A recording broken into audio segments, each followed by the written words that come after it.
Good evening. Thank you all for coming to this evening's town hall meeting, which is titled Binge Drinking at UND, Recovering in a College Setting and Changing the Culture of Alcohol. So that leads me into what we're all here for, which is to hear more about the problem of high-risk drinking as it affects students here at UND. What some students are doing to help themselves recover from their alcohol addiction, and what might be done to reduce the problem on a broader level. So without further ado, and I've always wanted to say that, I never actually have, let me introduce our five panelists. I'm actually, well, let me see if I can go actually in order that we have them. Starting down at the end is Christopher Aman. Amen, thank you. An MBA student and a member of the Been There, Done That support group. We have Brian Arroyo, who is a graduate student in physical therapy here at UND and is also a member of the Been There, Done That support group. We have Dr. Robert Boyd, Vice President of Student and Outreach Services here at UND. And we have Jim Murphy, an addiction counselor and the facilitator of the Been There, Done That support group. So I want to thank you all for joining me here tonight, and I'm looking forward to what I think will be a very interesting conversation. So I want to start by asking Brian and Chris how old each of you were when you started drinking and what got you started. And either one of you can answer the question first. My first drink was probably when I was like 2 or 3. I mean, I would walk around. I mean, beer or alcohol was, I guess, normal in my household, or I guess in my family at the time. And I would just grab a bottle of beer, and there are pictures of me, I guess, drinking out of alcohol containers. But I guess I first started drinking, like I said, sophomore year of high school, and then it just kind of, I guess, took off from there. And okay. Whenever I'd have babysitters and my parents were gone, they would always throw parties at our house, and I was probably 8 years old, and I would get offered drinks from these high school kids, and I wanted to fit in, so I guess I started there. But about freshman year of high school is when I really started on a regular, every weekend kind of thing. So when, again, for both of you, did drinking turn from something that was occasional into more of an addiction? And was there a particular event or something in your life that tipped the scale for you? kind of the tipping point for that might have been I'd just broken up with kind of my high school girlfriend, and I guess the aspect of being done with high school and starting college, and so it was more of a turning from every once in a while or every other weekend to every weekend, almost every other day, masking up different emotions, whether it was from the breakup or the excitement of college, and just it was a little bit of everything, kind of a whirlwind.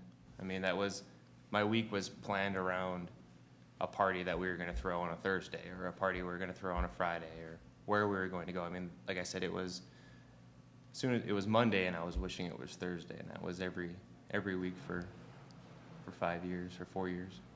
What brought you each to the point where you decided you needed to quit drinking, and how has the Been There, Done That group helped you with your sobriety? I got into a big argument, got into a fight with a friend, he got hurt, and then it was kind of that whole thing where I lost the trust and respect of all my close friends, all my roommates, my girlfriend. They were scared of me, and that really hurt from the aspect of I felt alone.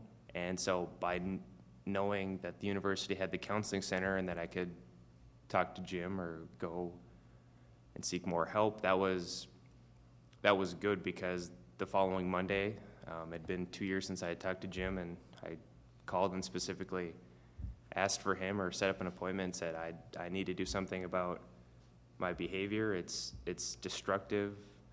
It really helped to talk, to actually say the feelings, or just even the ideas, just whether it's big things or little things. So it was comforting in that aspect. That's the whole point. They've been there, they've done that, they've gotten through it.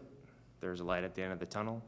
On this one night, I was At the time, I thought I was unfortunate enough to finally get stopped while I was drinking, and I got a DUI, and I was court-ordered to go to the counseling center and do an alcohol eval. Things just kind of kept escalating over the summer, and I kind of realized that I needed to do something about this problem that I had. So I went in the fall of my junior year.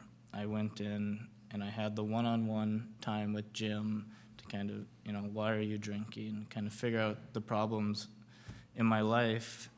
But I was turning 21, and he had mentioned the group to me a few times during our sessions, and I just wasn't ready at the time.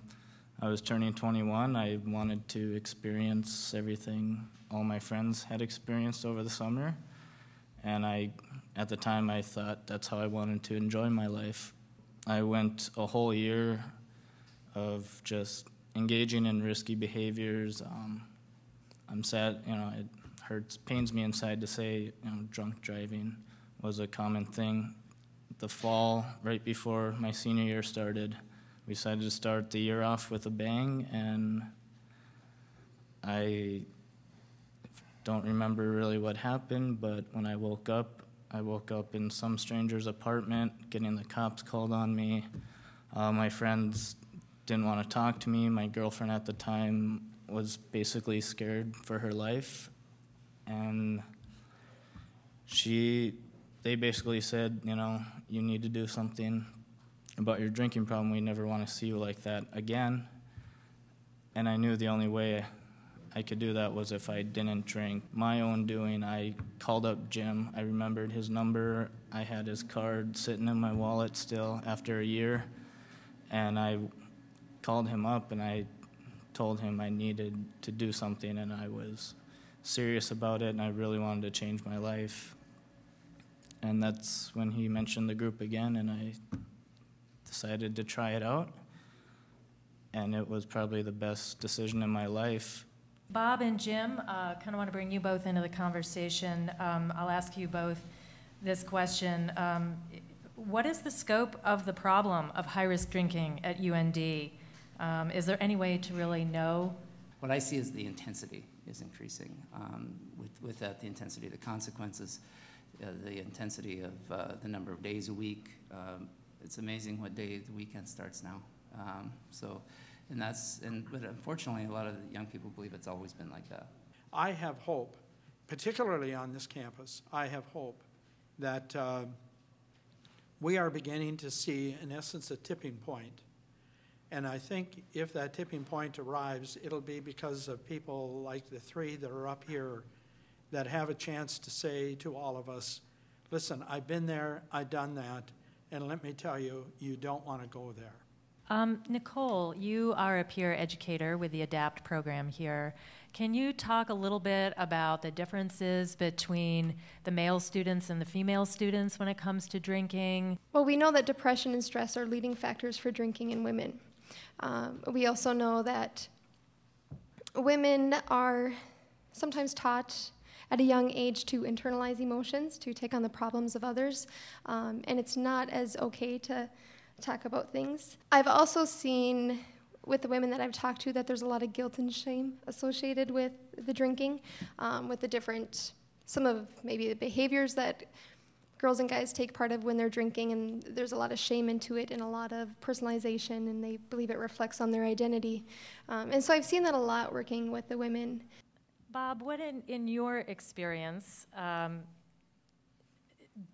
in your opinion, do you feel is the best way to tackle this problem? I've always felt strongly that the real solutions to all of this lie with the students.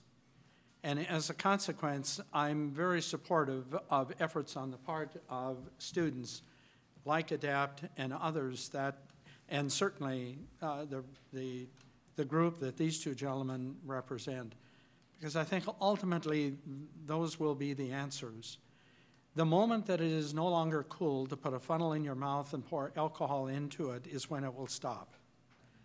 When you care enough to be able to say to your sister, your brother, a person who's in class with you that you like a lot, be able to say to them, I care about the choices that you're making. that can have a tremendous impact on the life of the student.